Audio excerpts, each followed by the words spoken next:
is Star Trek's future lying with Picard and not Strange New Worlds? And I think I know exactly what you're thinking right now. You ready? Well, yeah, Picard is in the future, Strange New Worlds in the past. Of course, it lies with Picard and not Strange New Worlds.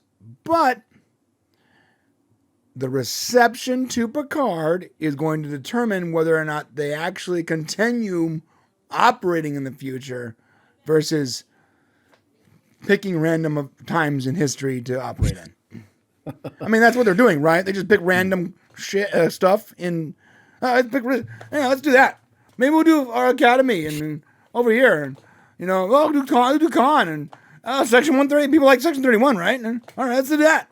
And they don't even care about moving forward anymore. They're just exploring different parts of the timeline for seemingly no good reason. But their reasoning is really weird. I mean, you got Michelle Hurd and Jerry Ryan at a party, and they made a joke about they were hanging out together. Made a joke about lesbian love or something like that. Wouldn't you make a great couple?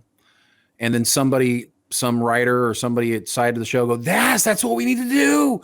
You guys need to be in love on the show. Right. So shit, that's where their ideas come from sometimes. It's yeah, weird. It literally can't. Two drunk actors made a joke and a couple drunk writers wrote it into a show, and now it's part of history. Yeah, that's kind of the problem sometimes, right? Like, holy crap, tequila and some Dos Equis is what gave us that moment. That's insane. Which, honestly, would give us a moment like that ordinarily anyway. So. Right, that's true. But what's interesting is the reason I like this article so much is because it is obvious, but it's also something we really haven't considered. Strange New Worlds is the new show. It's kind of what everybody's waiting to see. Picard season 3 is going to sneak up on you and you're going to love it. But everyone knows that this is the last season of Picard. So, you typically in your mind would think, well, what's going to come next after Strange New Worlds? Something's going to spin off of that, right? Well, the problem is Strange New Worlds is going to have a very abrupt ending. It's going to run smack into TOS. Okay. And then it's going nowhere. Right. So really the future does lie with Picard, and not necessarily Picard, but what happens directly after that. Right. Right. And we know, we can say with 100% certainty that the potential for something great happening after the events of Picard season 3, the foundation is laid. Monumental. The foundation is laid to move forward smartly with good Star Trek in a great direction with hope and positivity. It is laid. The question is, will Paramount, will Alex Kurtzman, will all of those people embrace it and continue making Star Trek with Terry Matalas or somebody with a like vision? Hopefully Terry. The only way they're going to know is from us. Right. We're going to have to let them know. So if you like Picard season 3, tell them you want to stay there. Otherwise, how about a Starfleet Academy series? Right. How many people want that? Let's raise our hands. In Discovery's timeline. Right. Yeah. No. Not only do I not want that, I actively hate the idea. Like, it's not like, oh, well, you could just skip that show. You don't want. No. I actively think that a Starfleet Academy show set in Discovery's timeline will not only be a complete failure, I think it will actually somehow drag that series down further than it is in our minds already. A spin-off of an already horrible spin-off of a horrible spin-off is not something we need. It's actually something that would hurt the franchise as a whole. Yeah. We don't need it. We don't want it. Don't do it. Just don't do it.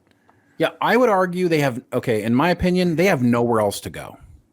Like, I don't feel like they can really go anywhere but past. I mean, I guess they could take off at where TOS is, and they could go end of TOS, I guess, into TNG timeframe. Like, that area of time has not been explored, but I would caution against it. Like, there's so many things that you have to deal with. So they could go like young Picard. They could do that whole thing. Ooh. which they're doing young Spock, right? They could do Let's that. not do that. But let's not. Let's keep going forward. Right. We've got enough of this stuff, this memberberry stuff looking back. Let's take these wonderful characters that are being made in Star Trek Picard season 3 and let's move forward with them. I don't care if you're the greatest writer of all time. To take something that is not only successful, but universally loved by most people and looked back on as fondly or as a shaping part of their formative years, and to be like, I'm going to tackle that as a new story. Like, you got to have the biggest balls on the planet, or just know that you're collecting a paycheck, because it's going to end badly. You know, no one is going to love a young Picard as much as they love TNG Picard. It's never going to happen. Same with Spock. Same problem. Same with Spock. Same with The reason why Anson Mount works as Pike is we got such a tiny, insignificant amount of Pike in TOS. Yeah, you're right. So you that's a character you could explore. But a young Kirk, another Spock, another McCoy, good luck with that, guys. Well, and old Yorkshire Geek brought up something I think that was really important here, and this is a fear of mine, is that they just drive a big bus right through TOS after Strange New Worlds. They carry on with Paul Wesley as Kirk, Ethan Peck as Spock, and then they just go and completely rewrite TOS after Strange New Worlds. That's something that they're setting up. They're bringing in a Scotty. Jeez. They've got a new Uhura. Oh, jeez. It could literally happen. It could happen, couldn't it? That's scary. It scares me, man. Well, the invert screen in here said Strange New Worlds a narrative dead end, and I think it is. Because the only way you can continue with Strange New Worlds as the future of Star Trek is to do exactly that. Is to take something that is universally loved by everyone and to, like you said, rewrite it. It's like rewriting. It's like you know what it's like, bro? It's like you've been recording on this videotape for a long time, and you know that if you turn it over, you're going to record over the stuff you were recording 10 years ago, but you don't have any other tape.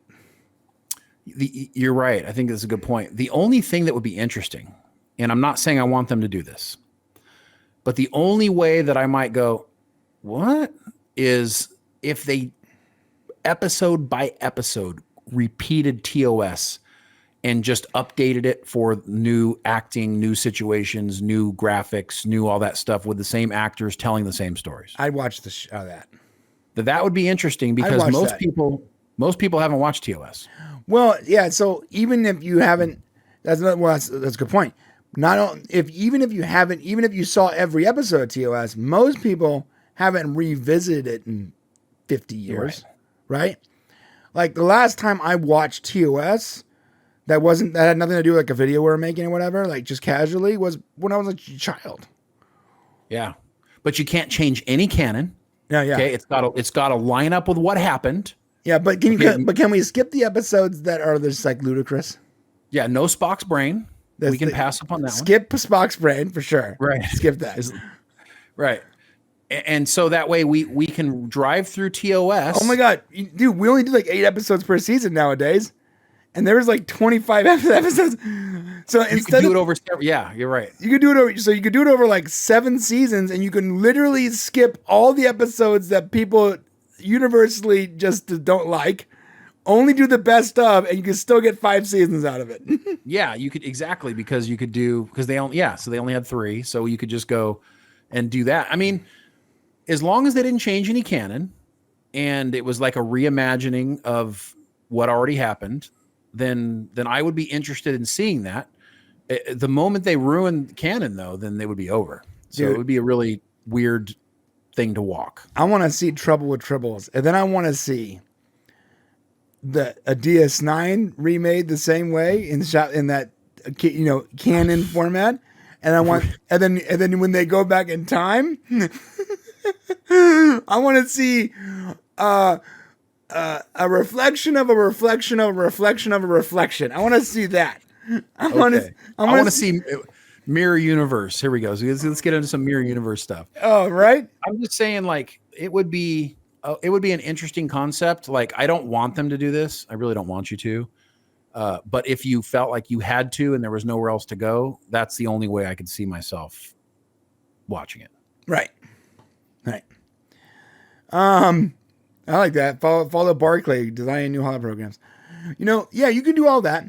Or here's an alternative to everything we just spoke about for the last 8 minutes. Ready? Here's an alternative to the future of Star Trek. Ready?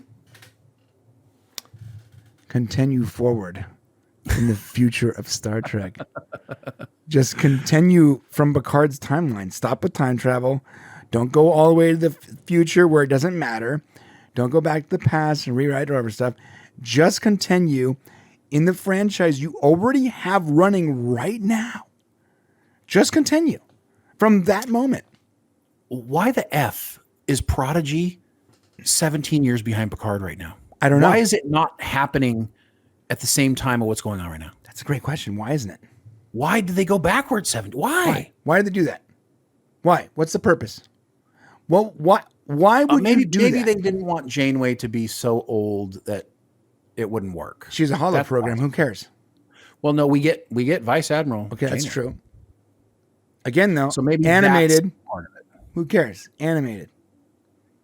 Well, I mean, it really. Yeah, what year did Voyager get back? It was 70 something, right? I don't know. All I know is this: we have a future that is not a narrative dead end, that doesn't require rewriting the past or copying the past. We have a future ready. After Picard season 3, make the next show. Carrying on the future of the universe already established.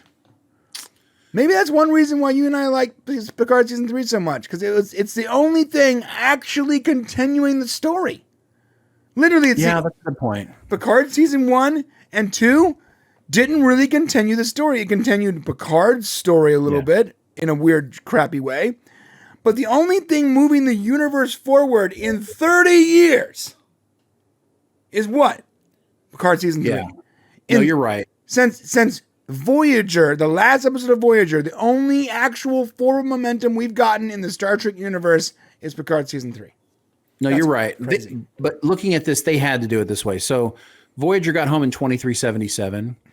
And in order to have Chakotay and Janeway reasonably in this and not as like so old that they were like too old really to represent themselves, then I see why they brought it to a different time frame.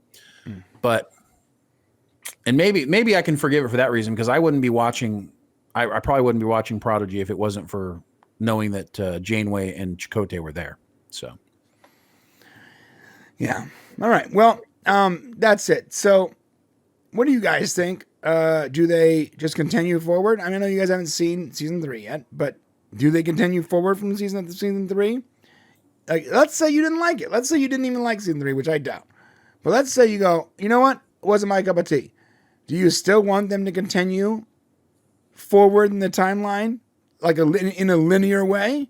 Or would you be okay with... Listen, if they don't like season 3, and just be honest here. If they don't like Picard season 3, then they're not watching any more Star Trek. That's accurate. Okay, so all I'm saying is let us know what you guys think. Where should you want to continue Strange New Worlds or Picard?